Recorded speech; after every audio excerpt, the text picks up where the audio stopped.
Hey guys, Greaves here. Review 24.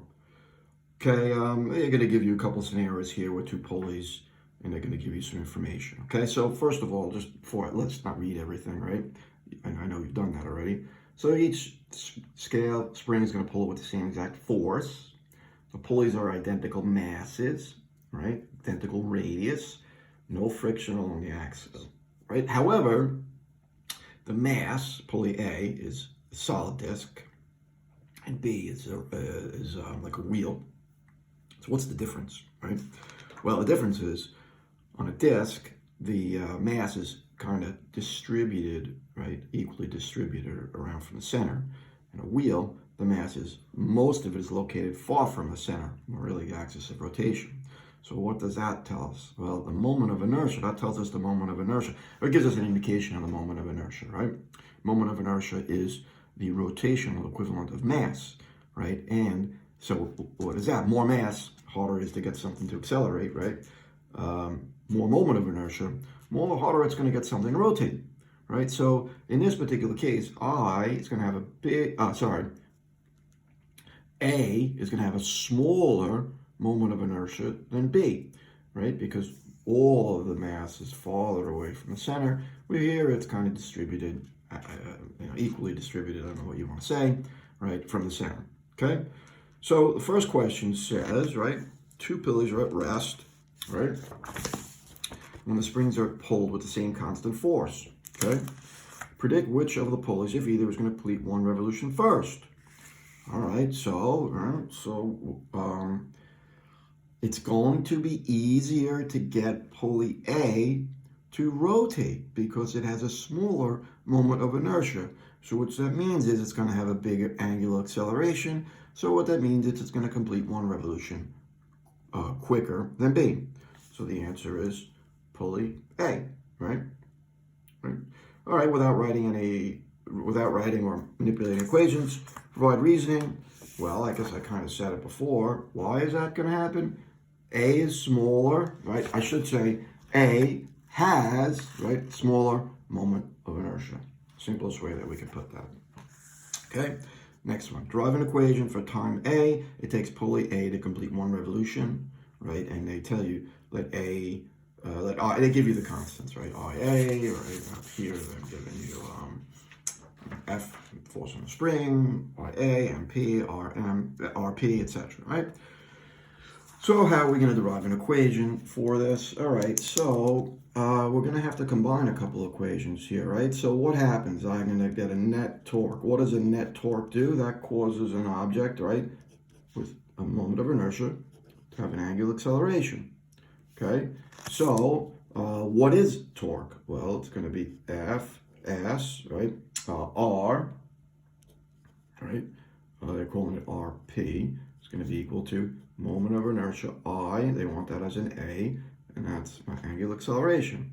Okay, so there is one equation that I'm going to need to work with. But what's going to happen as this guy rotates, I also have my rotational, so let's say theta is equal to what? Omega t plus 1/2 alpha t squared. All right, so here's my equation for rotational, right, position, right? So what do I have? Well, we know it's going to start from rest, so that goes away. Well, what about theta here? Well, theta is going to be, right, one revolution. So what do I know? One revolution is going to be equal to 2 pi radians, so that's going to be equal to 1/2 alpha t squared. So it looks like I can do a little bit manipulating here. I can solve for alpha. So Fs RP divided by IA, right? Am I right about that? Yes, right? Equals alpha.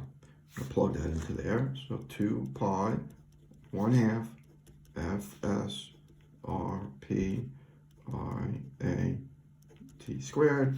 Gonna do a little bit of manipulating here, right? So bring over the 1/2, so that's 4 pi IA, bringing that up, divided by Fs RP. This is t squared, so there's my radical t. So there's my equation for t. Not pretty, but it is what it is. Okay? So that is deriving the equation. Next one, is your answer to part B1 consistent with A? And let's see, I got, so this is kind of I, and this is I, right? This B. So what did I say? Well, I'm saying yes, it is. Why? Why is this the same? Because look here, what is I, A, and T, right? What is it? Are they directly related? So I'm saying yes. Why? Because I, A, and T are directly related, right? So the smaller my moment of inertia, smaller the time, right? So sure, works out for me, right? So that's B1 and B2. So we're moving on to C.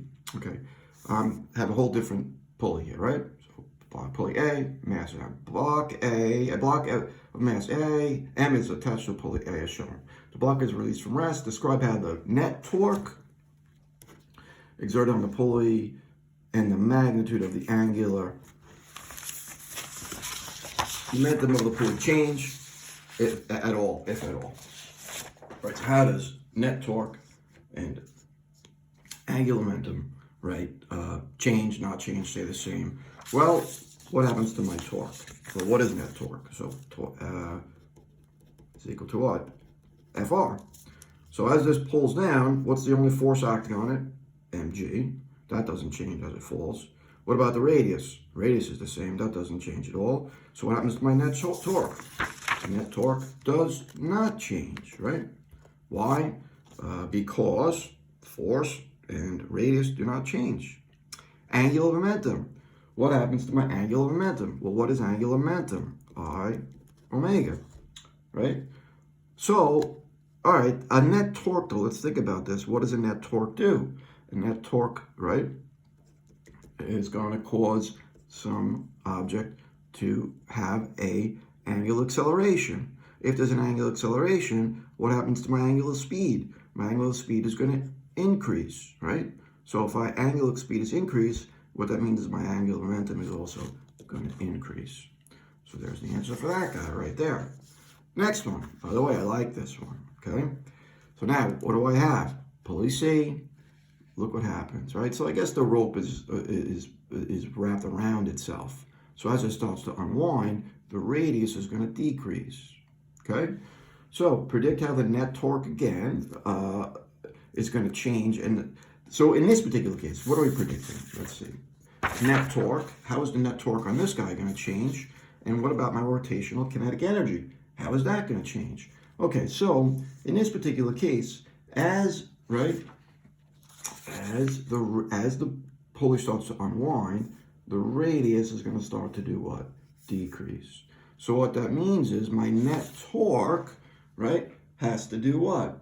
Right? So once again, torque is equal to net torque is equal to I alpha, right? All right.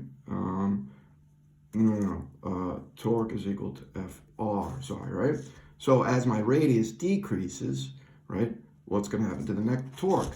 That is also going to decrease. Okay, what about my rotational kinetic energy? Kinetic energy is equal to 1/2 I omega squared. Okay, be careful. Your inclination is to say that if the torque is going to decrease, the rotational kinetic energy is going to decrease. But it's not going to decrease in this particular case. Why is that? Yes, the net torque is decreasing. So what that means is, okay, is there an acceleration on it? The answer is yes, there's still an acceleration. That acceleration is though decreasing. Is that okay? Even though the acceleration is decreasing, my speed is still going to increase. Okay? Let's think about that again. All right? Think about that again. Yes, there is a net torque. The net torque is decreasing. Anytime there's a net torque, I'm still going to have an increase of angular speed. So what that means is the angular speed is still increasing. It's just not increasing at the same exact rate. Is that okay? So this is still